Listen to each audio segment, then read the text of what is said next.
Hello everyone, welcome back to our Future of Video series and thank you for joining us today for our sessions on AVOD and new revenue. We have an awesome lineup today and some great research data to set the stage for our speakers, including an exciting keynote from Best Ever Channels and an insightful panel discussion on new revenue with AVOD. Before we get going though, I would like to thank our sponsors for making Future of Video possible. So thank you to Audia, JW Player, Bango, Symphony AI, FPT Software, and Whirl. I also want to note that we will again host our in-person Future of Video event in Los Angeles, California, later on in November, and we look forward to seeing all of you there. I also want to take a brief moment to introduce myself. My name is Sarah Lee, and I am a research analyst here at Parks Associates, and I am so excited to talk to you today about emerging trends in AVOD, including future possibilities and striking a balance between ad revenue and user experience. So to start, I'll just touch on the fact that use of free ad-based streaming services continues to rise. This is coupled with average spending going down, but not because streaming is becoming more affordable. Quite the opposite, actually.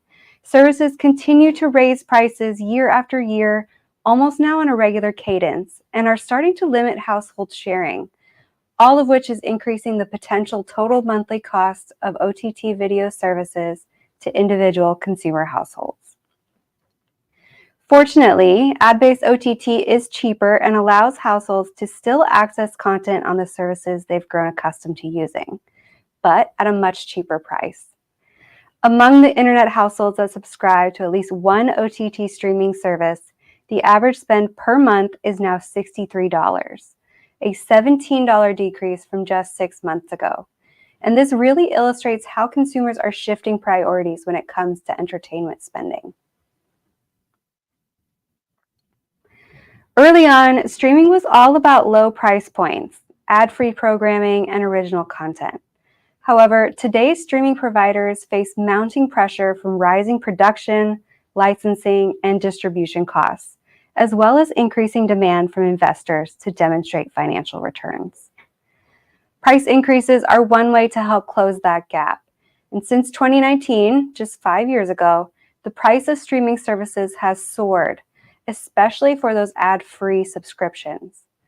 Larger streaming services especially have been raising prices, introducing paid sharing, and discreetly nudging consumers to paid ad-supported tiers to boost profitability.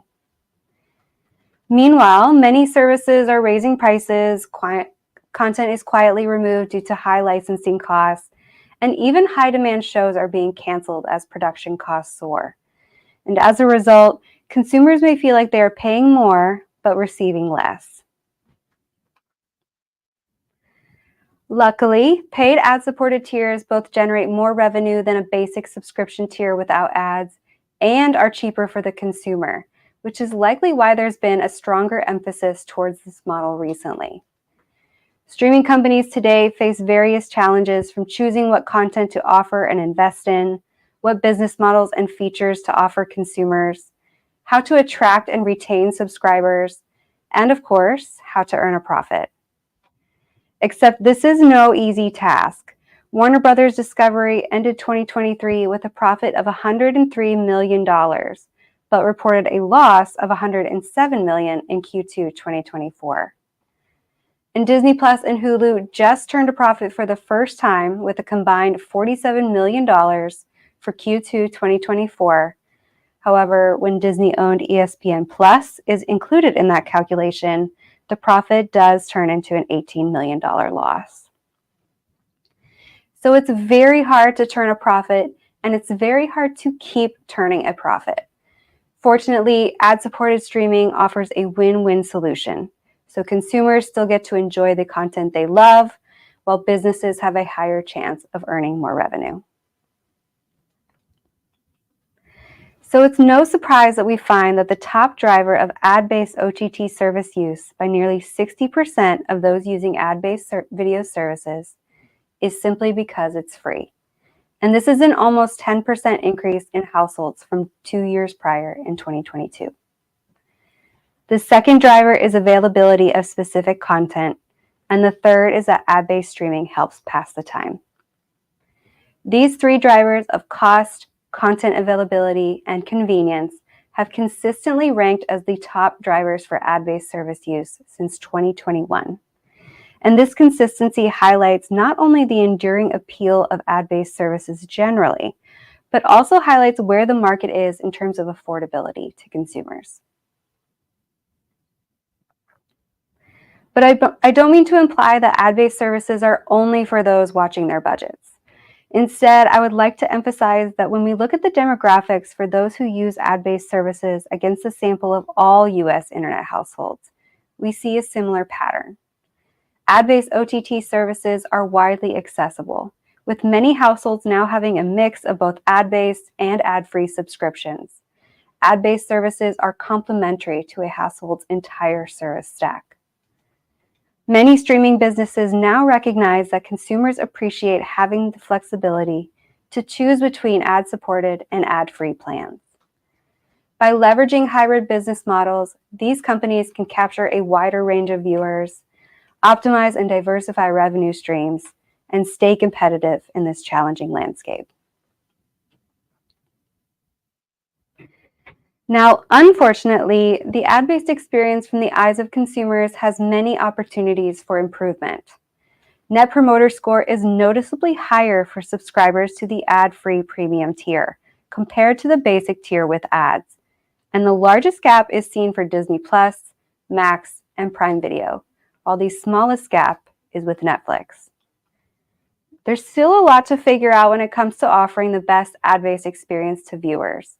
Ads, when presented too often or at the wrong times, interrupt the viewing experience and decrease engagement. This all leads to less overall time on the platform and possibly a more negative perception of the service as a whole. But ads themselves are not necessarily the core problem. Parks Associates asked about consumer attitudes towards ads on both free and paid streaming services. And we find that more than half of households actually do not mind watching ads on both free and paid services. Ads are a trade-off for lower subscription costs, but many consumers still hold a generally positive perception towards them.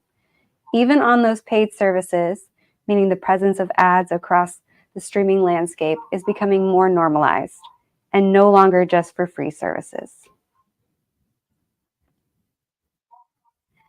That does not mean that consumers never find ads frustrating. In fact, there are a few pain points that services can work on addressing to make the experience less frustrating to viewers, increase time on platform, and optimize revenue earned from that more positive experience. We find that the same ads repeating over and over is a top pain point among households. Other ways to improve the experience include not playing ads in the middle of a movie, limiting the length and frequency of ad breaks, and ensuring that ads actually play when an ad break interrupts viewer content. Advancements in technology, and specifically leveraging artificial intelligence, can be helpful in addressing these pain points and optimizing the ad experience as a whole. In fact, AI has long been a part of the streaming entertainment user experience through uses such as content recommendations and other personalized interactions. But AI can also be used to optimize how advertisements are presented to viewers. Parks Associates data finds that when viewers watch ads that closely align with the content they are watching, it enhances the overall viewing experience and also raises their interest in T-commerce. This interest not only helps drive viewer engagement higher, but also opens the door to impulse purchases and seamless shopping experiences. The convergence of AI-driven advertising and T-commerce is just one area where AI is a powerful influence within the streaming industry, and it still has a lot of potential to improve and evolve over time. One area where AI could be especially useful is with ad relevancy. Parks Associates research finds that ad relevancy strongly correlates with interest in T-commerce. suggesting that those who perceive ads as relevant to themselves and the content they are watching also agree that the ability to directly purchase products and services seen advertised on TV would be interesting.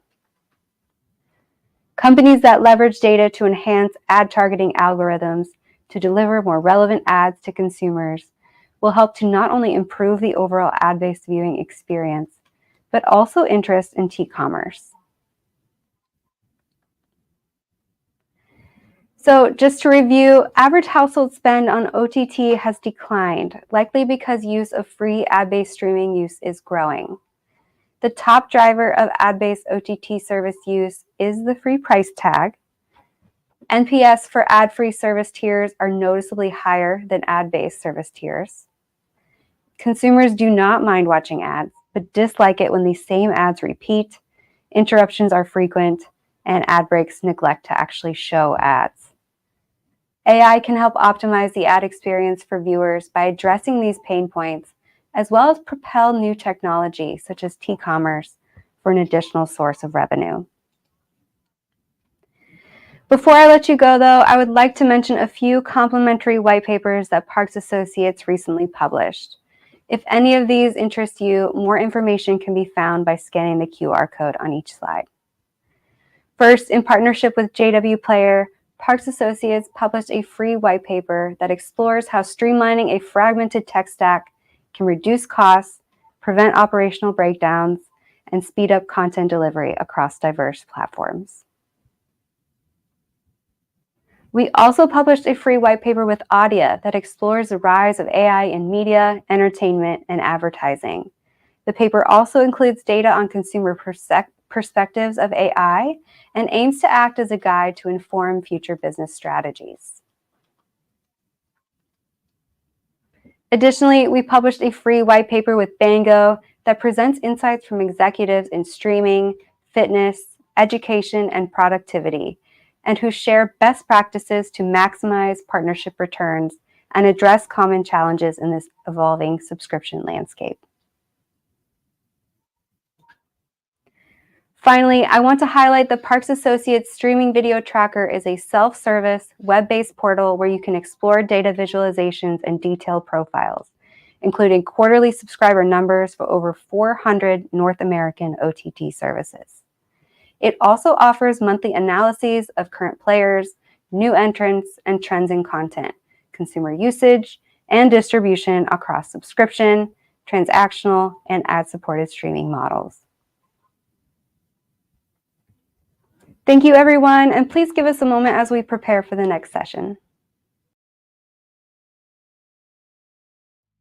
In the rapidly evolving world of streaming services, staying ahead of the curve is essential for success.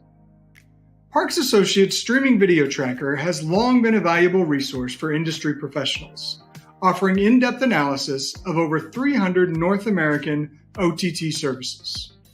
Parks Associates envisions this enhanced streaming video tracker as a game changer in the streaming industry. By combining consumer research with an extensive industry data set, the service aims to provide unparalleled business intelligence. The enhanced streaming video tracker is not just a service. It's a roadmap to success in the ever-expanding world of OTT streaming services. Let's make Parks Associates your partner in uncovering the future of streaming.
Hi, everyone. Thank you, Sarah, for that fantastic setup and sharing some of our research on ad-based video. Very excited for this next session, which is our Visionary Spotlight session. We have Jonathan Barbado, who's the co-CEO of Best Ever Channels, which is a leader in creating fast channels and developing original programming for AVOD and fast platforms. If you don't already know Jonathan, he's spent over 25 years in the industry, sending millions of viewers to digital video content, and has been driving audiences to OTT networks like Tubi, and Pluto, and more.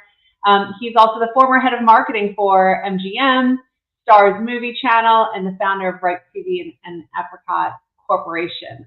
He believes all good marketing starts with good relationships, so I'm excited to hear about how the relationships between creators, audiences, and distributors are being reshaped in this new ad-based streaming market today. So Jonathan, welcome. Actually, you're on mute, so let us make sure we get you off mute here. Sorry about that. Thank you so much. I appreciate the introduction, and thank you for having me here. Yeah, relationships. Everything's all about relationships, isn't it? And streaming media is no exception for sure. I believe in collaboration versus competition. The tide raises all boats, so that's the approach. And to jump in, I mean, I'm going to go over some of the basics for those that don't know that, and then I'll jump into maybe a little deeper dive and what I predict will be happening in the business, based on my experience in broadcast, cable, and then now streaming. We all know that streaming is eclipsed broadcast. It's more than twice as many people viewing streaming than broadcast, almost twice as many as cable.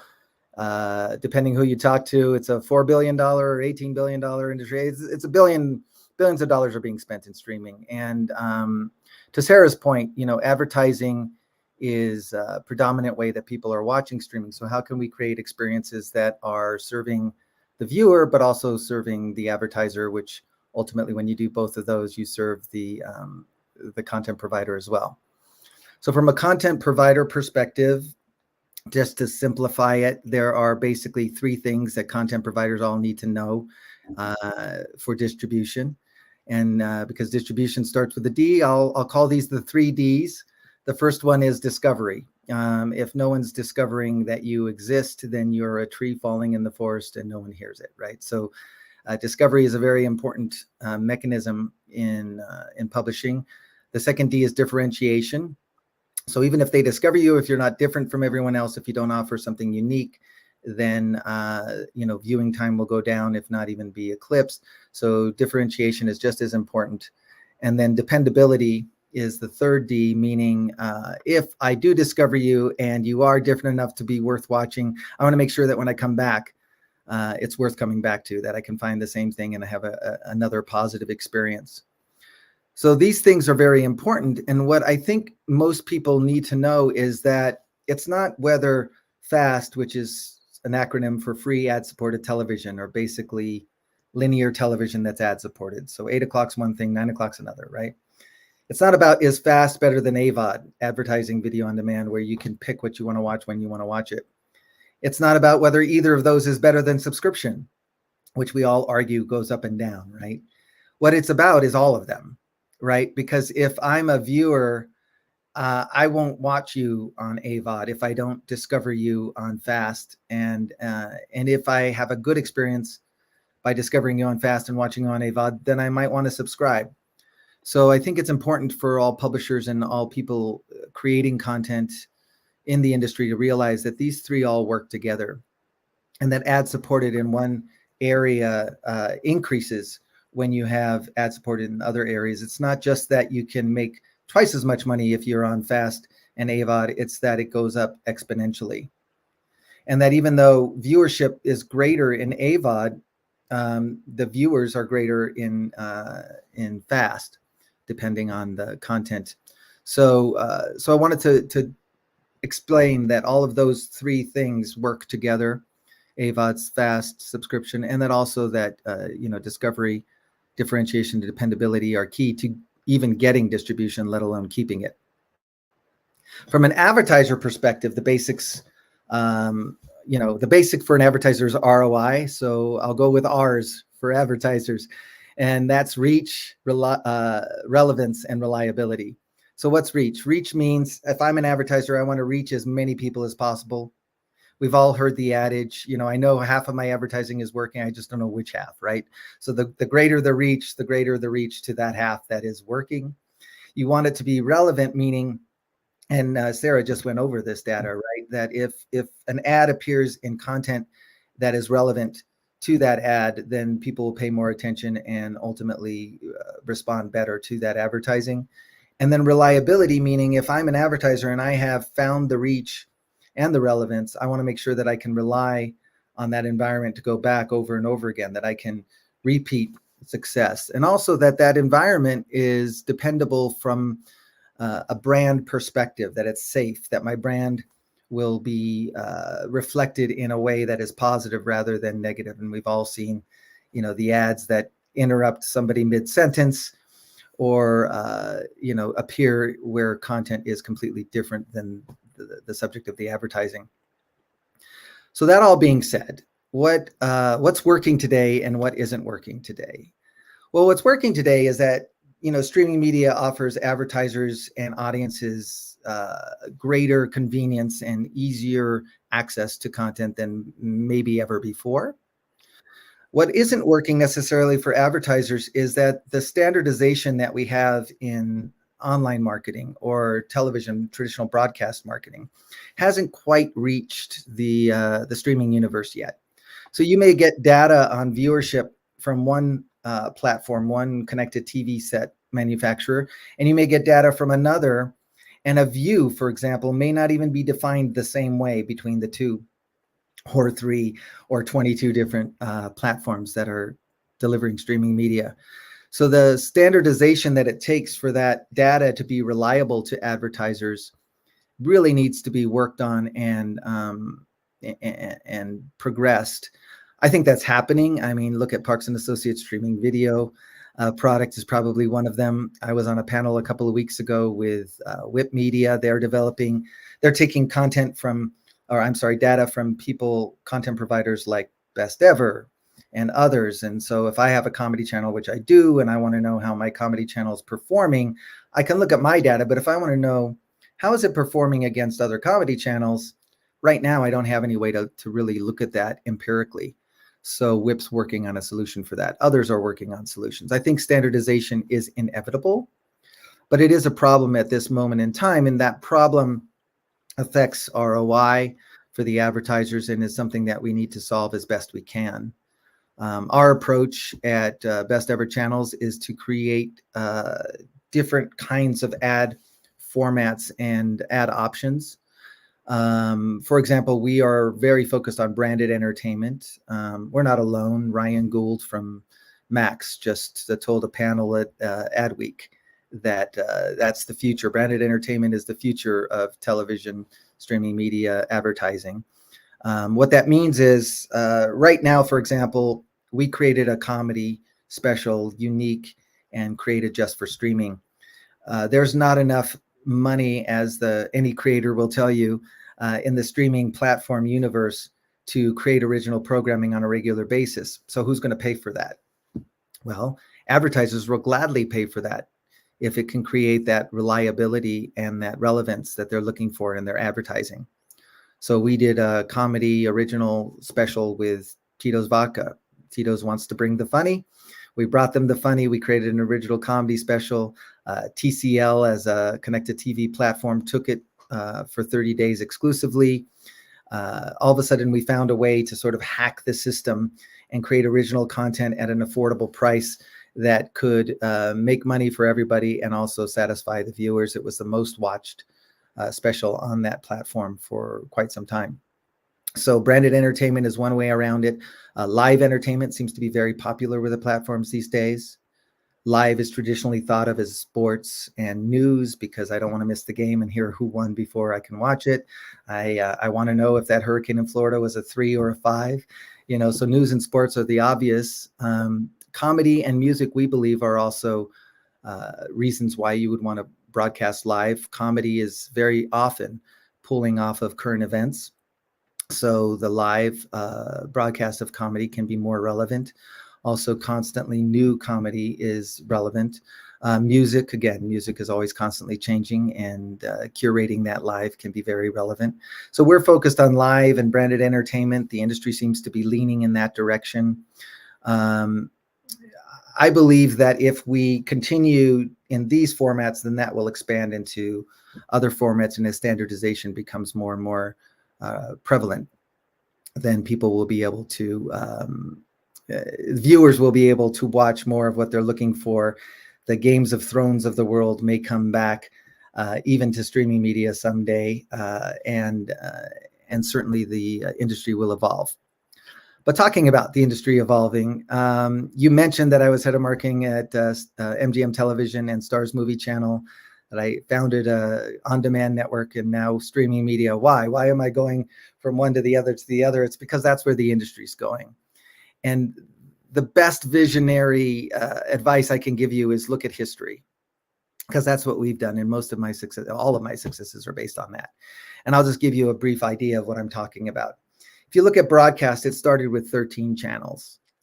In the 13 channel universe, content creators reached a plateau. There was enough content. You had to really fight to get your content up there. Quality was paramount. Well, then cable came around, and it supplied not only a better way to get the signal, but also 100 channels. Started with 50, 60, 70, 80, 100 channels. All of a sudden, content creator FOMO arrived, right? It was great to be a content creator because now we have to populate 100 channels, not just 13. And so beautiful day for the content creators in the industry. That created the Turner networks, that created CNN, ESPN, a lot of things evolved out of that. But eventually we hit a ceiling, right? So now we have enough content for those 100 channels, and it became a fight for content creators to get even more. Well, then digital cable came around. Now we can have 500 channels. Boom. Beautiful FOMO day for content creators. Let's create for those 500 channels, and everything blew up again. Well, eventually the industry realized people don't want 500 channels. They can't scroll through 500 channels, and those 500 channels were populated. So that real estate grab reached its ceiling. Content creators reached a sad day again, and then on demand came around. Well, when on demand first started, the cable operators drew a line in the sand and said, we're not going to pay extra for on demand for the same content that you have on regular TV. And so the regular TV providers didn't give them the content. So anybody and everybody with content that was relevant could get on demand. And that's exactly what happened. And so it kind of exploded, and it was a great day for content creators again. And everybody was going on demand till eventually all of the traditional networks came over, and again, enough content reached the ceiling. Now what do? Streaming media. So I was advising Farhad, the CEO of Tubi, when there were 5 people in the company, and he was trying to figure out how to get the channels that were on cable to come on to streaming media. And what we eventually realized is it wasn't about getting the channels, it was about getting the content. And that A&E may not come over, but there's a whole lot of content in their library that was being unused and sitting on a shelf that you could create a new channel. If you could call it something one syllable, like a Tubi or a Pluto or a Zumo or, Plex, you name it, then you probably could get it launched. And eventually, some of you anyway, could get it sold for $350 to $500 million, right? So that was the era where streaming media suddenly became a content creator's dream, and everybody wanted more content. Well, we reached the ceiling again, didn't we? Now the platforms all feel like they have enough channels. If you want to get launched, you have to fight against the ones that are already there. May the better channels win, all that sort of thing. So what's next? Is it done for content? Netflix isn't buying originals half as much as they used to, because now they reached their ceiling of subscribers. So the money to do that has sort of gone away. Wall Street's watching to see if advertising is going to work for them. But none of them, Netflix, Hulu, nobody is buying content the way that they used to. So as a content creator, I'm wondering, well, what the heck? Where do I put my content? Tubi, streaming media, isn't buying a whole lot of originals, maybe some, but there's not a lot of money out there. The ecosystem doesn't allow for it yet. So what's next? Well, my prediction is AI, and I'm not talking about AI creating original content or, stealing content from what exists and creating its all new thing. I'm not talking about that. That's going to have its own ecosystem and evolution. What I'm talking about is AI used as a tool to curate content. So we are using an EPG, an electronic programming guide, a list of channels, the same EPG that we were using in the 80s, if you can imagine. So you go to a lot of these programming guides and you're scrolling through and, you get to 50 channels, you're tired. How many of you experience what I experience with my wife, every weekend, right?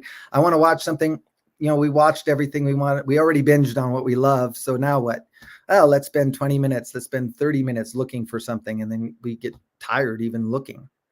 So AI can solve that problem. And people are working on this already, right? Where it knows what you've watched, it knows what you prefer to watch. It even knows what you're doing outside of watching television and can make recommendations based on that. As soon as that hits, what's going to happen? Now, we don't have to put the ceiling at 300 channels. We can put the ceiling at thousands of channels. Why? Because Jonathan wants to watch something completely different than 100 other people. And the more we have, the better. And so it'll be another beautiful day for content creators because everybody will want as much content as possible to serve as much of the audience as possible. Now, there will be an evolution in another way, which people need to be aware of, which is instead of 100 people watching one channel, you'll have one person watching one of 100 channels, right? So the viewership per channel or per program will probably go down when the availability and the targeting goes up. So how do you combat that? My solution is you create franchises and you create frequency. So, Game of Thrones, thousands or not thousands, but scores of episodes, right? And then when that's over, you create a sequel, House of Dragon, and it applies to everything, right? So looking ahead, there will be another renaissance of content demand. But in that renaissance of content demand, one needs to be thinking about how am I doing those things that I talked about at first? How am I differentiating? How am I going to get discovered? And how am I going to be a dependable destination so that people come back over and over again? And from an advertising perspective, how are we going to create the standardization that makes the new environment even as reliable, if not more reliable, for targeting as the current environment? And I've been rambling on for a little bit now, so I did promise you that I'd leave room for questions, and I'll take some of those if you don't mind. Hardly rambling. Loved your insights, Jonathan. Thank you so much. I was just kind of like sitting there eating up every word. I'd love to start with a couple of questions. We have some questions coming in from the audience, but I wanted to follow up first on the great point you were making about both dependability and reliability. So, from the viewers coming in to reach you, are you worth coming back to? Are they having positive experiences, as well as on the advertising side? Do the advertisers have a good experience? Is it reliable? And I thought those were so great because I don't think we really hear about that enough. And if there's been anything that's really missing in this very volatile, quickly changing market, is sort of certainty and dependability that what you're seeing you're going to kind of get back to. Is there anything that you can share there on how either the content that you're working on, the channels that you're putting together, like how do you think about that as this guiding principle? What does that really mean when it gets down to how you put your content or your experiences together? Well, let's go back to the beginning, right? It's all about relationships. And if you as a content provider are thinking about your viewer as someone that you're in relationship with, then you want to be consistent because consistency builds trust, right? And that consistency also has to be relevant. So for example, we have a comedy channel called Wits. It's on several of the larger platforms. There's lots of comedy channels out there. Why are we different? Well, we're different because we create original programming. But what we do in order to create the relationship with the audience is we release a new series or a new program twice a month, every month. We release it on the same day. So now as a viewer, whether I'm told and I see that message or whether I'm just watching consistently and get the message, I know that, well, last time I was here, I watched one thing. This time I'm seeing something new. I can depend on this destination for new content. And by the way, all the time it's good, right? So the quality level has to be at a certain criteria as well. I think in the beginning of streaming, in the beginning of all the on demand, it's more about everything. Let's get anything and just throw it up there. Well, that works at first, but you end up with the same thing on multiple channels. You end up with a different experience one day from another day, and that's not the dependability we're talking about. We're talking about creating a brand. We're talking about being consistent and knowing your audience and listening to your audience. I mean, we have with the comedy channel, we have 3 million people in social media. We're listening to them every day, trying to figure out, okay, did this work better than that? What do you want to see more of? What do you want to see less of? And how do we create a better experience for you? Fantastic. We also got a question sort of related to ad formats and how in other mediums, you might be able to skip through ads, except that there are some pre-roll ads that you can't skip through. And so giving Right. the user a choice of a little bit more of a choice of the types of ads that they're viewing. What's your outlook on kind of new ad formats or even skippable ads generally in the CTV space rather than on mobile and web? Yeah, so I've had the privilege of being on the inside of some of the CTV presentations of what they're doing and what's coming up. And I've seen all levels of ad formats that we've seen on online as coming to television soon. So that means lower thirds. That means, L-shaped sponsorships. That means dancing logos in the corner, things that are maybe intrusive, intrusive, but if relevant, and that is a very important piece of this, if relevant, can actually add to the experience without detracting and interrupting. I was surprised when my friends at Netflix, I was watching Netflix the other day with ads in it, and the cut to ad was very jarring. I think that'll get fixed. I think people are using AI to try to figure out where you interrupt what used to be an ad-free environment, right? So it's not easy. I will attest to that, having my own channels. But you need to be careful about where you interrupt. And I think these new ad formats are going to be relevant because rather than interrupt the entire broadcast, you're just putting something on the screen that the more relevant to what's on what you're watching, the better, but less interruptive. Right. So in addition to AI mixing up the EPG and the user interface, right, which I think is fantastic and like beyond time. So I love that that's your prediction and hope to see it coming down the path, and think we will.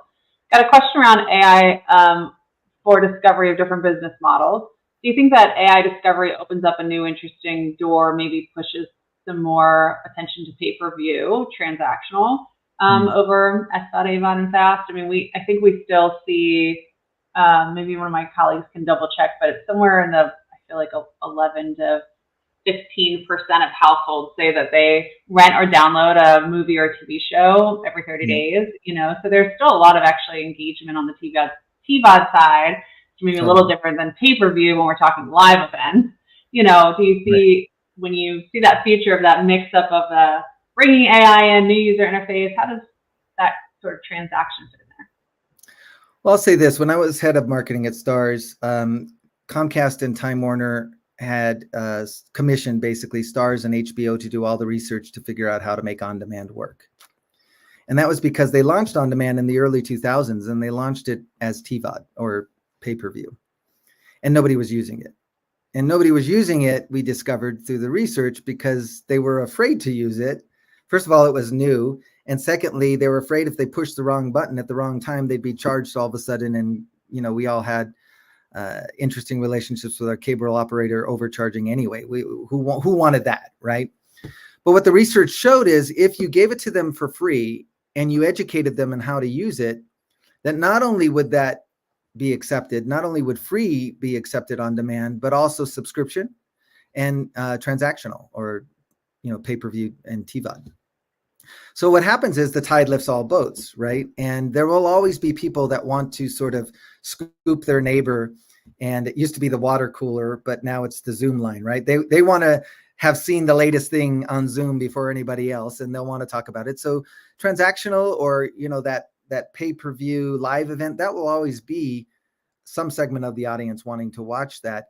It's just a matter of educating them in what you're doing on the other platforms, free and subscription, so that they know that it's there, because as I said, the tide lifts all boats. Okay, great. So a lot of interesting questions coming in that are following your train of thought of taking content, down to very personalized channels, right? Right. So on one hand, one question for it's kind of a two-part question. So one question asking, well, what sort of metadata would you find really valuable and ideal for curating those personalized channels? Another question, taking it from the advertiser's point of view, saying, are advertisers ready to face a world where you go from millions and millions of eyeballs across a certain piece of content, like in cable, to, right, in a very few maybe eyeballs on a certain piece of content, and how does that Right. change the metrics, the measurements, right? So a lot of interesting things to think through there. Did you want to talk about metadata first, or the advertiser point of view?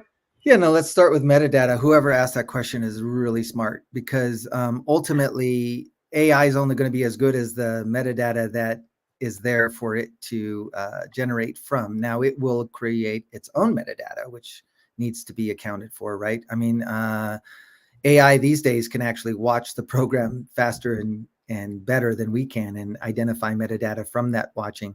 But like anything with AI or otherwise, the prompting, the secret is in the prompting, right? So somebody at the channel or content provider needs to be paying attention to metadata. And it's not the simple metadata we used to pay attention to. It's not just which actors are in and what else have they been in and what's the genre, right? It's going to be, oh, this is a feel-good romantic comedy that takes place historical in England with this demographic of actors. I mean, the deeper that you dive in the metadata, the more that an electronic programming guide, AI, the viewer ultimately is going to be able to know that, oh yeah, this is what matters to me, not that.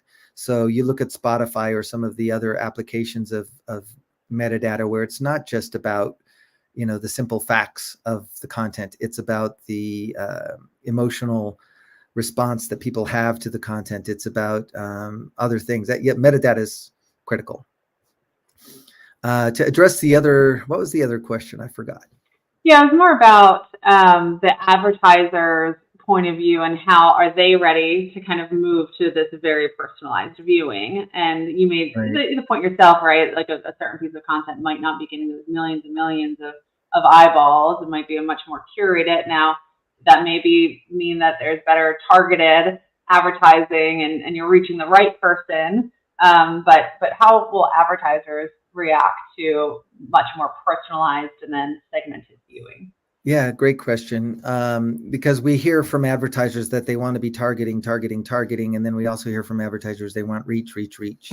Right. So wait a minute, I just got confused there. But I think ultimately both will be possible, and I think that there is a delta of time in between, right? So let's just say my prediction is true. AI comes around, and content and advertising can be really, really targeted, but there's less viewers per that targeting. Will there be an awkward in-between phase where some advertisers and agencies will be like, well, that's great that you're targeted, but I really don't want to go to 100 different channels to reach the same people I can with one channel, right? Or one platform. I think that period will occur, but ultimately, as you're able to target and reach, which will happen as the long tail gets longer and longer, then I think you'll attract some advertisers. But nothing is going to be ubiquitous. It's going to be, look at, I have a product I have a health product, and it's about longevity. And I want to reach people in an environment that talks about longevity. And I want them to be so interested that they scan my QR code and buy. Well, that's a very targeted request. And, if we at Commune can create that product for you, and those sales are measurable because it was through a QR code, and that amount that you made was more than you spent, then it doesn't matter whether it was 100 or 1,000 people. You'll definitely want to replicate it as much as possible, and that's, you know, the awkward in between period. But profit is profit. So as long as there's measurability and profit, I think that will be the driving force that gets the long tail longer. Fantastic. Well, I feel like we could chat all day, and I know that the audience could probably keep asking you questions all day, but we are unfortunately out of time for the session. So thank you so much for sharing your point of view. I mean, I feel like you captured really the big picture of kind of what's going on and how things have changed. And I really appreciate your insights today. Oh, thank you, Jennifer, for having me. I appreciate it. All right. You take care. You too. And just give us a minute and we'll be back with our panel discussion.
Okay, fantastic. Jonathan set us up so well for this great conversation of really breaking out into our panelists. We have fantastic panelists from really across the ecosystem of ad-based streaming to talk about how ad-based streaming is evolving.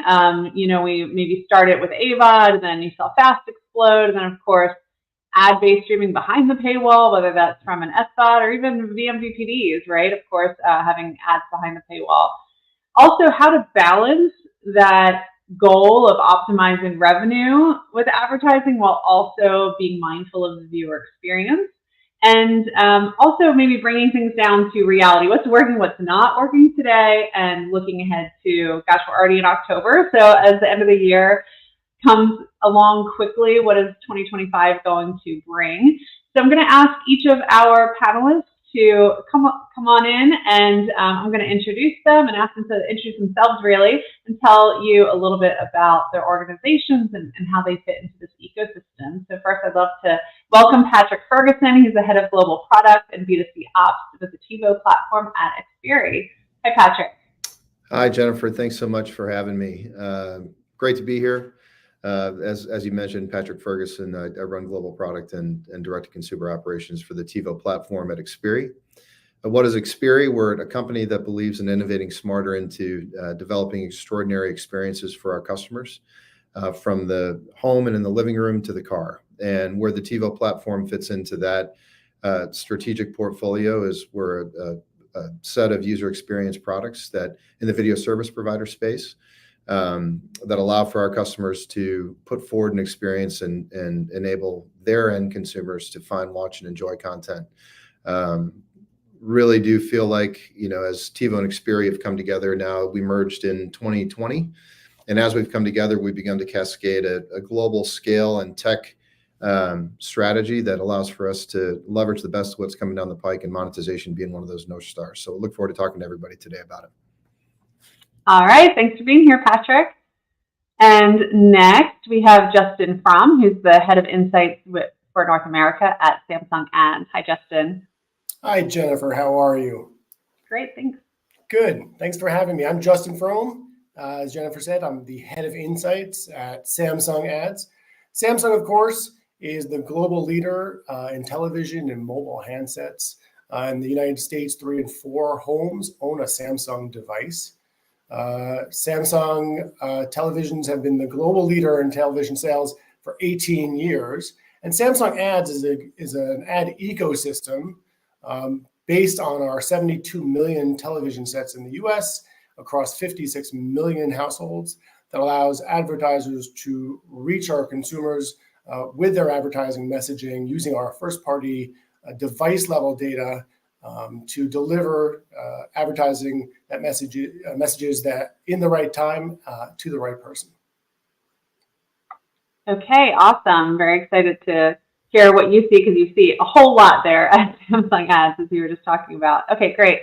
Thank you so much, Justin. Next, we have Scott Levine, who's the Chief Product Officer with Brightcove. Hi, Scott. And Scott, you're actually still on mute. So if you could, Yep, there we go. I did the classic, we're 7 years into doing this and still started talking with the mute button on. Jennifer and everyone, thank you for having us here today. Really excited to be here to talk about this topic. And, you know, for me, it's the evolution of who Brightcove is. And, you know, we are the world's most trusted streaming technology company. And my mission, my team's mission, our whole company mission is to be that partner to help you wow and delight your audiences, to ingest the type of content that you have, to engage with your audiences wherever they are, to monetize them if you're in the media space, and if not, to engage them and to connect with them if you're in the enterprise space, and to really understand the insights of what's going on there. And that's what we do here. And the team has been so excited about the transformation that's been going on in AVOD, FAST. We have a nickname for one of them, which is PASS, which is Premium Ad Supported Streaming. So this evolution is something that we're taking very much to heart, and really excited to be talking about it here with everybody today. Okay, Scott, I'm adding PASS to my official wall of acronyms. I sometimes I go SAVOD, but I like PASS because I feel like it's actually more encompassing. There we go. Streaming. All right. Just remember to quote us. Okay. Cite it. Brightcove. All right. Thank you, Scott. Next up, we have Mark Mader, who's the CEO of Symphony AI. Hi, Mark. Thanks for being here. Hi, Jennifer. No, thank you for having me, and hello to everyone out there. So as noted, Mark Mader, president of the media division of Symphony AI. Who is Symphony? Symphony AI is an AI company working across a multitude of verticals, some of the largest retailers in the world, banking institutions, industrial manufacturing, business IT. But in the media division, we're really working to bring technology, AI, and insights to the entire ecosystem. So currently today, we support primarily the content owner and several platforms to help them understand the data. It's all of your distribution, content going out, all of the disparate data that's coming back around consumption, monetization, and really getting to that single system of truth to understand what's happening, where it's happening, why it's happening, and how you can optimize that. So for a sense of scale, we're currently analyzing and managing north of $13 billion worth of content distribution revenue on behalf of our customers, and really transforming that data into insights to help them optimize where should they distribute, how can they reach the right audience with the right content, what content to produce for the right ROI, and how to optimize its revenue, whether it be impression-based, subscription-based, etc. So super excited for today's conversation. Thank you, Mark. Great to have you as always. And finally, we have John Turner, who's the Vice President of Content with Flow Sports. Welcome, John. Hello, everybody. Thank you for having me here, Jennifer. Yes, so I'm the VP of Content at Flow Sports. I can't see you all, so I assume you're all jumping up and down and going, yes, Flow Sports. I'm a subscriber. I love it. If you're not, we are a global independent sports media company and streaming platform. So you can find us where you find everything else you watch these days, mobile, desktop, connected TV, etc. And we really are here to elevate underserved sports and underserved sports communities. So your dirt track racing, wrestling, jiu-jitsu, cheerleading. We're big now in Division II, Division III sports. That's really where you're going to find us. My team specifically is some of that original premium programming, studio shows, video, written, social media, etc. And then all of this kind of underpinned with sports-specific data across our key verticals, because what is sports without data? So we kind of have basically 10 major verticals that we focus on, but it kind of expands out up to 20, kind of depending on some of the sports.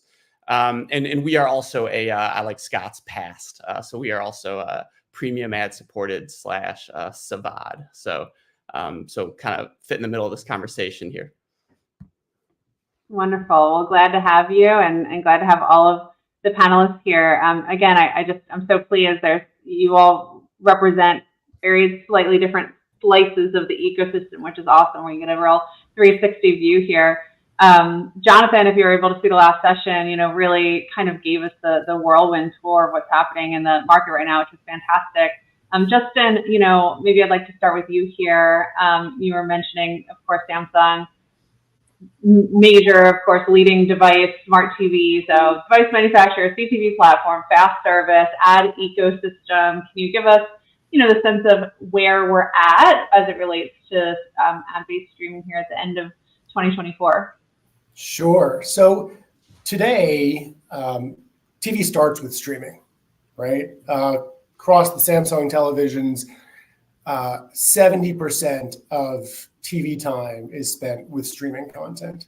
Nearly 2/3 of Samsung TV households spend more than half their time with streaming, which means that more often than not, when they turn their television set on, they're tuning in to streaming. Our colleagues over at Hub Entertainment Research found similar data recently for the first time ever since they've been asking the question of what people watch first when they turn on their television set. Streaming services now beat the cable box. And we all understand that this has been the case for some time as more and more viewers move away from the cable package.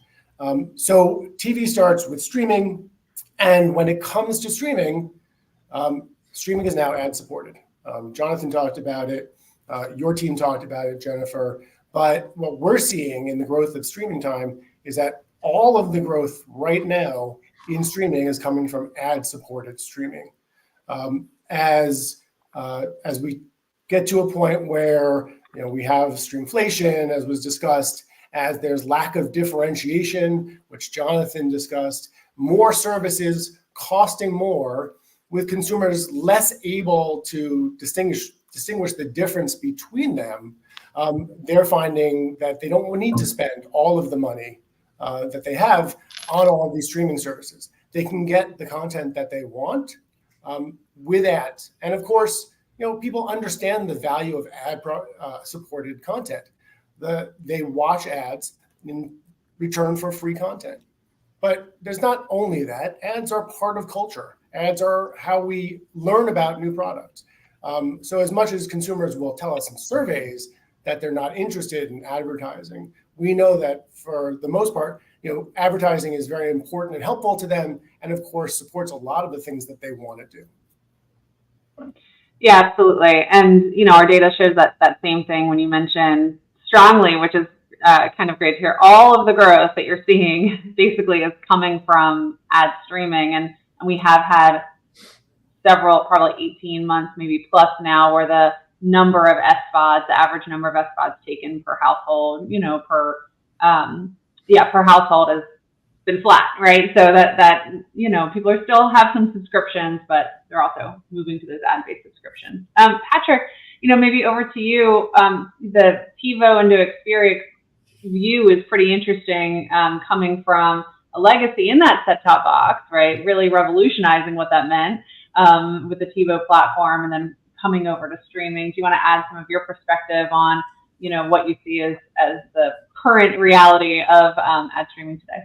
Yeah, absolutely. I think it has been quite an evolutionary process, but I think all in all, between our pay TV division and the video service provider business and then all of those services that are now powering the great things that we're doing in the Powered by TiVo OS smart TV space, and all the things that, and also the video experience in the car.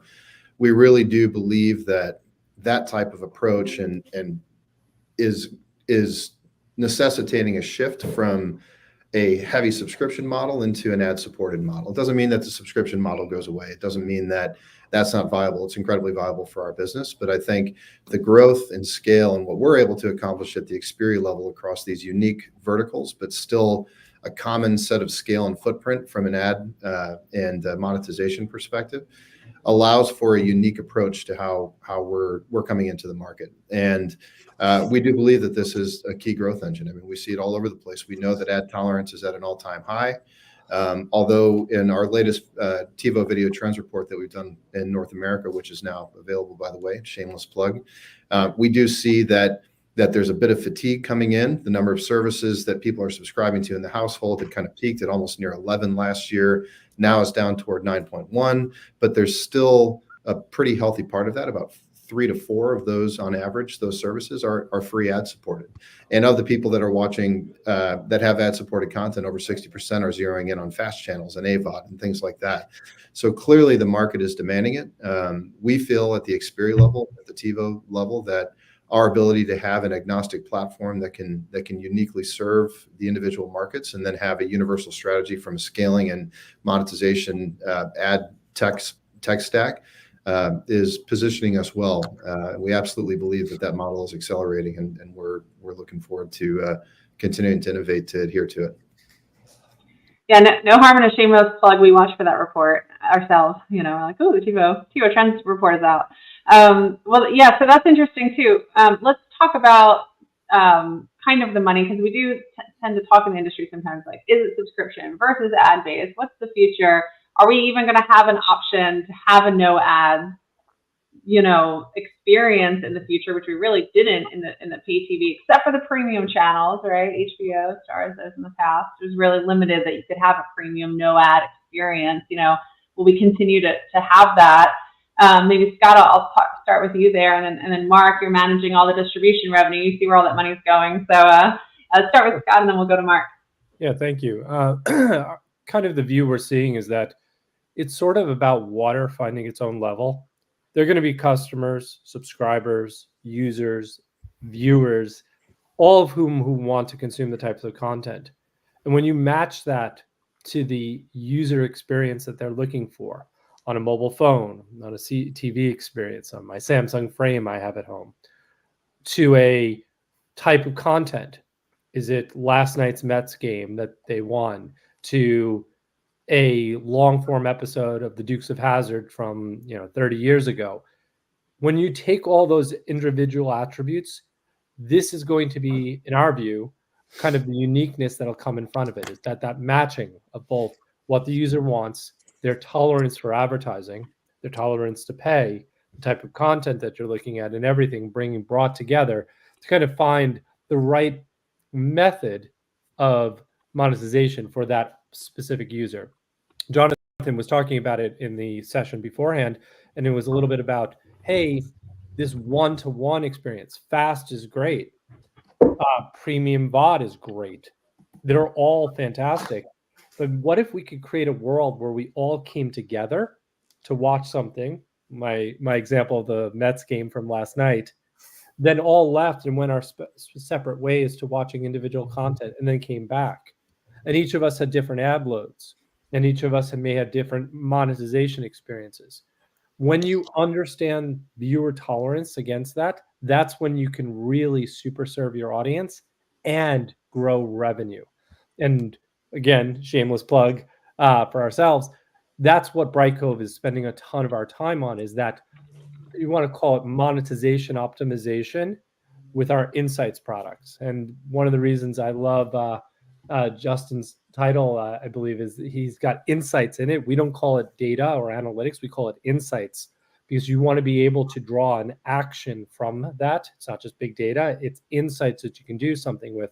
It says, this one user, maybe I back off the ad load for them, still put ads in it, but push a different type of content monetization experience in front of them, subscription, and get them over a different type of hump versus maybe me, who has much higher tolerance for advertising right now.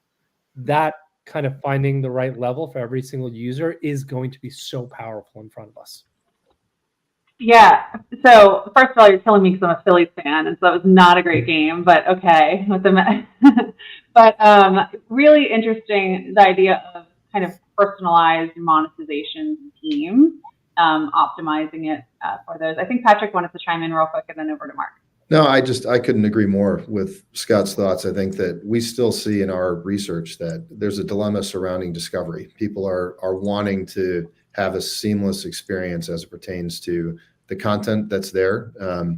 We see over 50% of the respondents are going into 2, 3, 4 apps before they find what they want to watch. So if you can harness the power of a great personalized recommendation engine, and then you layer the monetization elements on top of that and really figure out how to balance the tolerance, that's going to be critical moving forward. I couldn't agree more. Okay, Mark, over to you. Yeah. So I agree with both Scott and Patrick, which kind of makes for a boring panel discussion. However, I think to the question of what is the future of SVOD, a non-ad written SVOD, I frankly think there's only going to be a couple of buckets that can sustain that long term. One is you've got a massive, kind of a Netflix, right? You've got a huge library, huge width and breadth of content for a consumer, and it becomes a staple, right, in their household.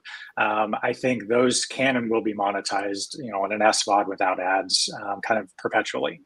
The other persona that I think pulls it off today and will in the future is when, kind of going back to the relationship conversation with the consumer, where the content available is so not niche, but it speaks to me as a consumer, as a viewer, whether that's the anime or whether that's, Flow Sports, because I'm a sports fanatic, or, frankly, my wife, British murder mysteries. Those are an environment where you've got such a rabid following from a viewership perspective that, yeah, it becomes my staple, right? And I'll pay that in SVOD to not, have to deal with any ads. That said, that's, 10, 20% of the ecosystem. The balance is now and will have to maintain an ad supported in some way, shape, or form, either a diminished SVOD play with ad support, full AVOD, pass, or any of the other acronyms to sustain viability. Because, as you said, Jennifer, the research shows the number of subscriptions are remaining flat. However, the pool of available platforms out there continue to explode. So obviously the only explanation for that, and the data shows it, is churn. I'll subscribe for a month and watch what I want and then bounce to the other platform. So by reducing that SVOD and doing ad support or going full ad supported, it maintains that relationship with the viewer in a more cost-effective way to maintain their viewership on an ongoing perpetual basis.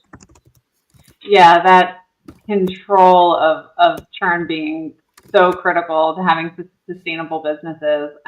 Maybe, back to you guys, and we'll make sure we get John in here too. The one thing that is interesting to me about personalized monetization, so we've got all these great tools for personalization of content recommendations that we've had in the industry now. Personalization of monetization, is there a point that we get to where, hey, I got this great deal, but there's almost a level of sense of unfairness, like our price point's going to be different for different people, right? And if that's the case, how do you think consumers will react to that potential kind of reality that this household's paying this for that, I'm paying this? And it happens a little bit now, right? Because I happen to get it on a good bundle because I'm with Verizon or whatever, so I got a bundled deal. I got a deal, but getting to personalized monetization offers is maybe a different game. I just kind of threw that out in case anybody wants to respond to that. Scott, it was kind of your original idea, so I'm gonna have to call on you to respond.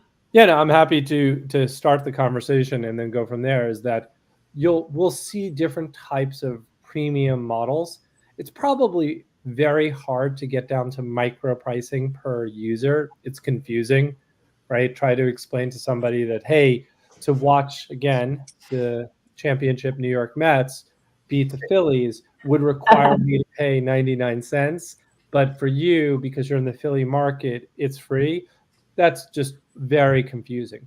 But I do think that the ability and tolerance for viewers to go in different levels, especially on the advertising, will be there. And you may get different ad loads. than me and different ad content. It solves frequency capping problems. It solves revenue problems. It solves engagement problems, which is, by the way, at the end of the day, what we're trying to all maximize, right? You're trying to maximize engagement and lifetime value or revenue. If you could do both of those together, that's great. But sometimes you push on one and you drive down the other. And we think, and one of the big insights that we have inside of Brightcove is that we have the data to help our customers sort of balance both and bring them both up. So that personalized pricing, maybe not, but you will be able to personalize the message and the content bundling and definitely the ad load to it. It's hard in a live sports, right? You've got a certain length of time, you've got to fill it. But maybe I don't even fill it with ads. Maybe I fill it with content or bumpers or highlights or all sorts of things that could go in there. And that creates a new form of engagement that we can see out there. And that's where we spend a lot of our time on, is that how do I make this really engaging and grow that engagement curve and that lifetime value for both customer and viewer. Okay, great. John, you wanted to chime in here, then Justin. Yeah, I think we're all grappling with that balance of kind of user privacy concerns while trying to tailor a premium experience for a vast demographic.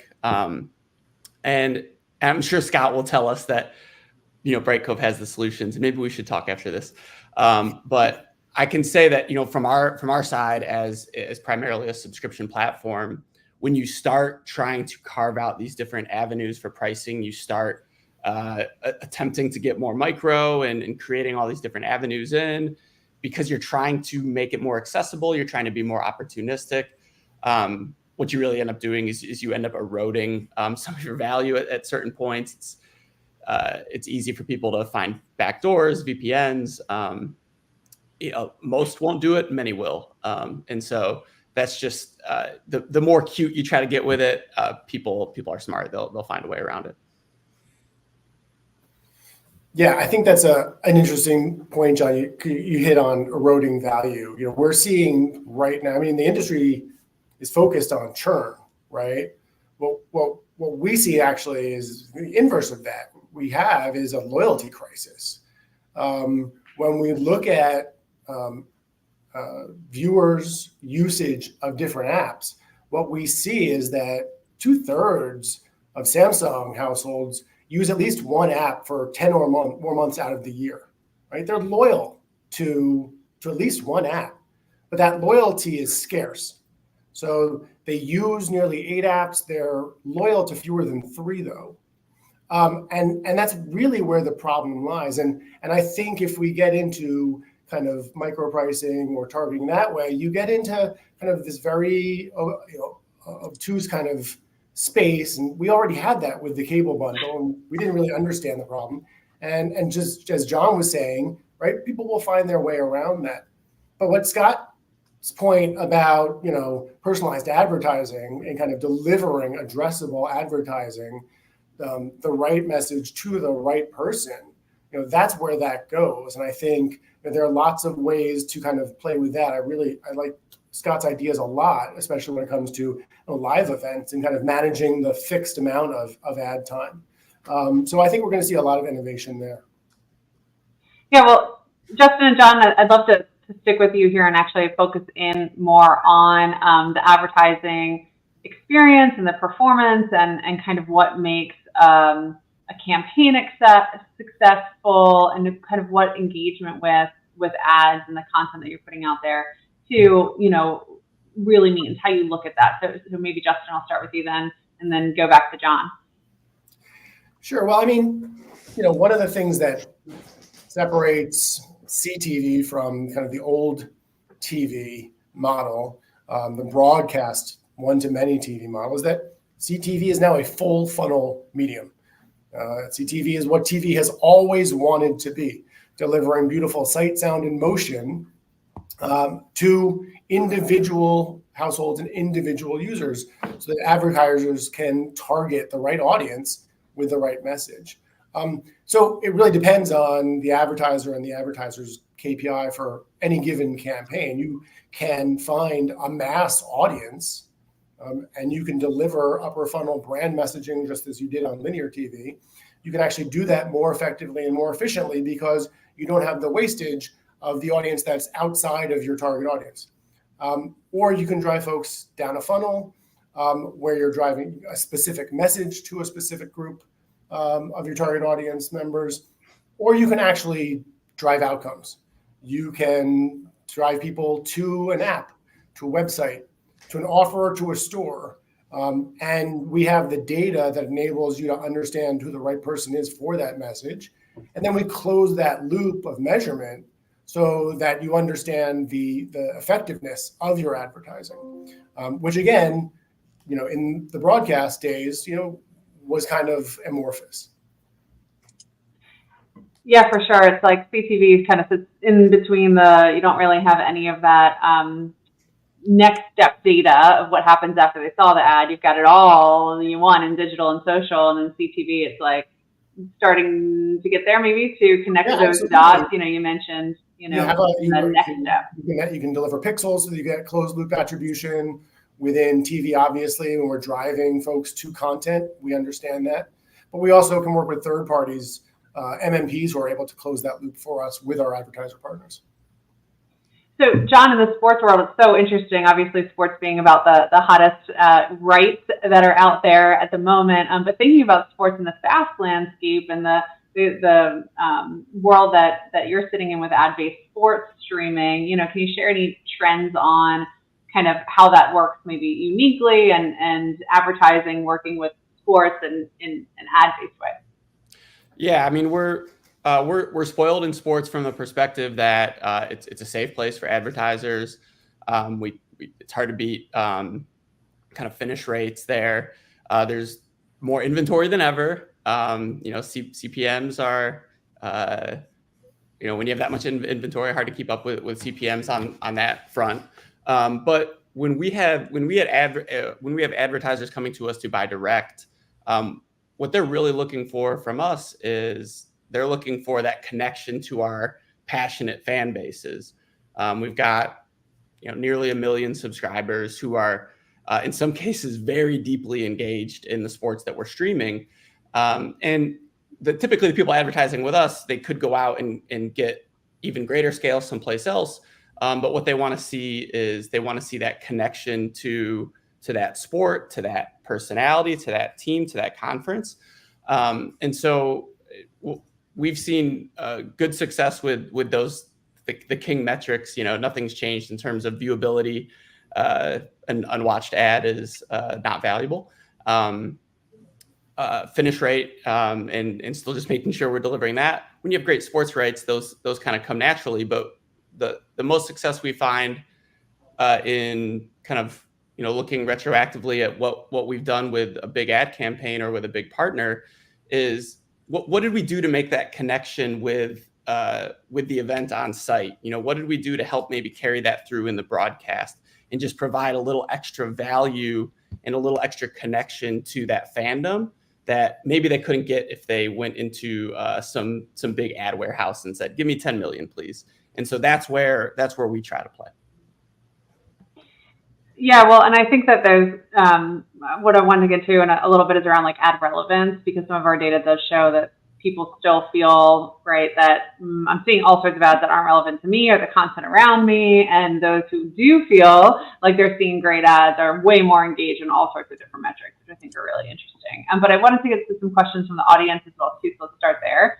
I think was it Justin? We were talking a little bit about the relationship and the importance of making content that you're building a relationship.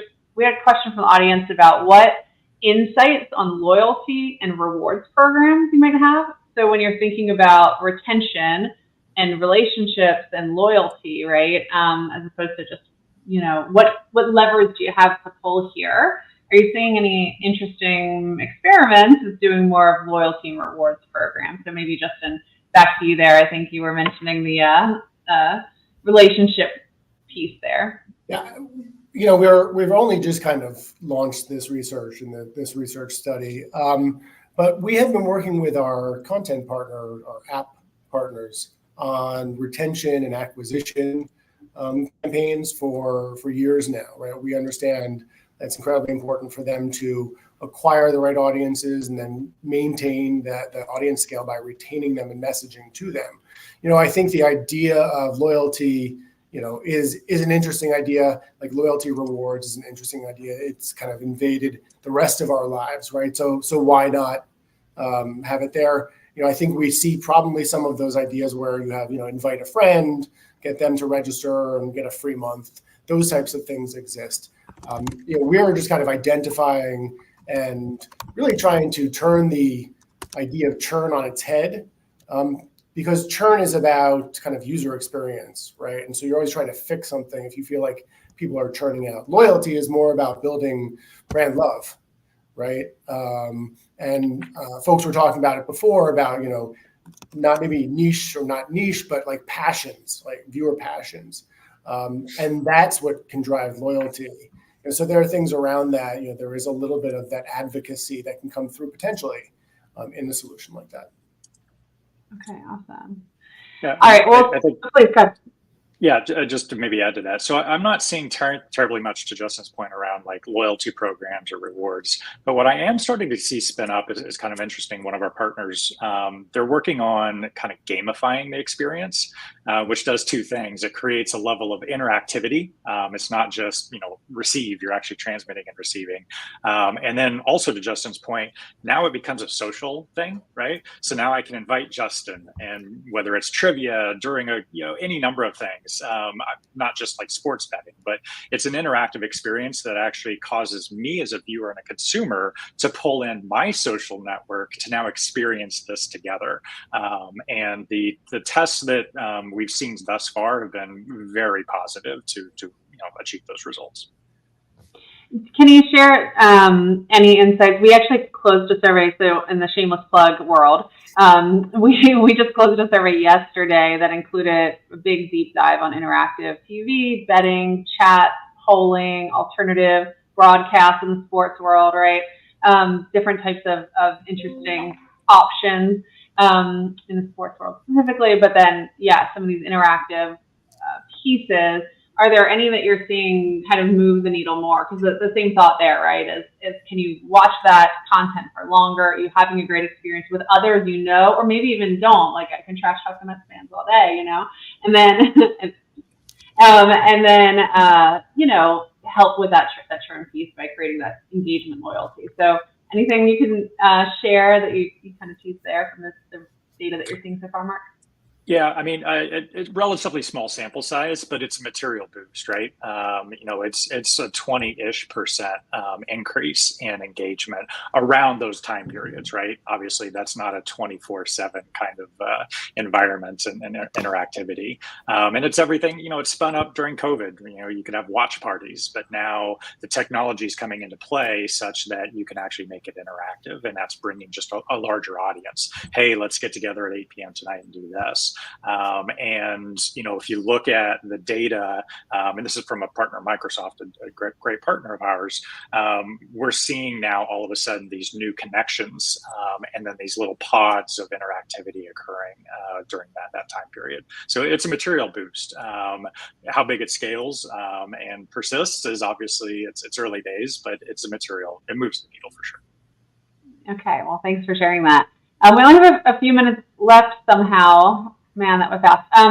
But I wanted to make sure that we end with a perspective of the user and the viewer. And Patrick, I'm going to come to you here and then maybe give Scott the last word and sort of weave it into one of our last audience questions here, thinking about making sure that ad-based streaming viewers have a great viewing experience. And there are still problems with ad fatigue and that sort of thing. But also there was a big report out earlier this week on kind of the viewer surveillance that really a lot of making this work kind of requires some data capture and learning, and all the personalization that we're talking about requires that you understand your viewer, and maybe there's some concerns there or some education that has to happen on the viewer side. So can you talk a little bit, Patrick, about making sure that the viewer has a great experience and anything about data concerns, and Scott, speak the last word.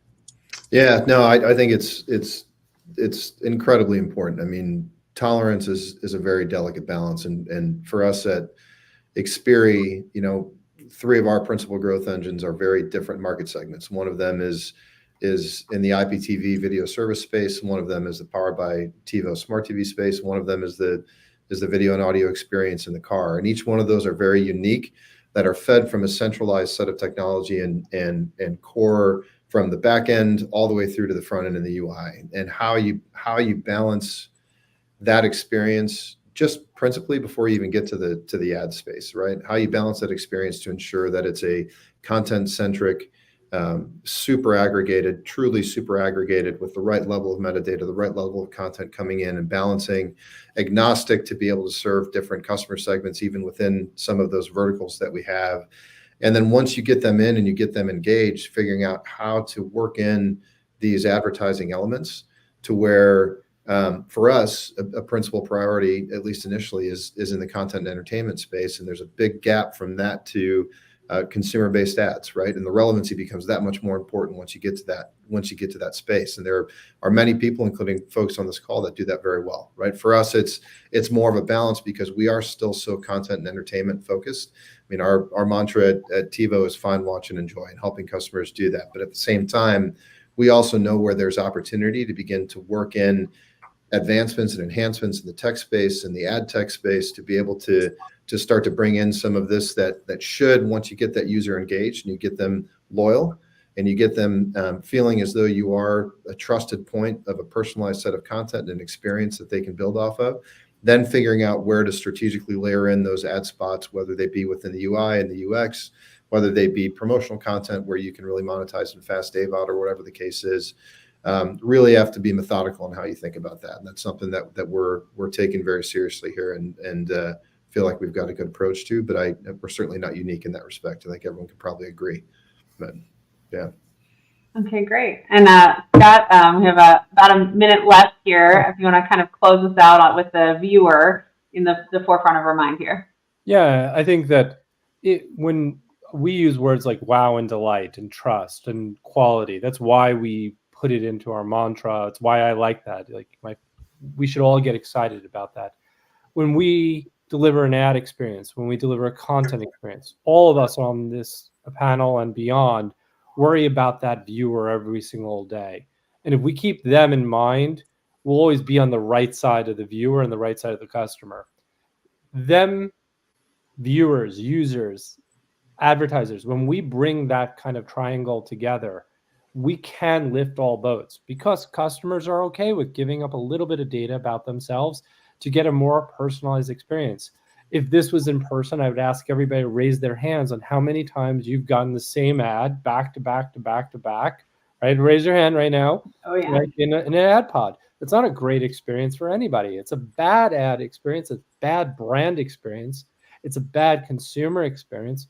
But it happens because the ad server is making a recommendation that says, I gotta fulfill my demand, versus changing the model that we're all talking about here to one that's about engagement, happiness, viewership, engagement of brand.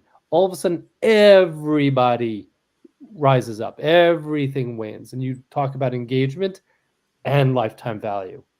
When you bring those together, I think that's what's going to be so exciting for the future of this type of one-to-one content, advertising, revenue, streaming experience. And we'll come up with a clever name for that in the future too.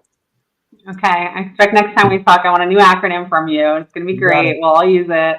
And in fact, we had a poll running on the side here that you all can't really see from our view, but the audience could, and they were taking this poll about whether or not the ads that they're seeing in streaming video are, relevant to them. And 15% said not relevant.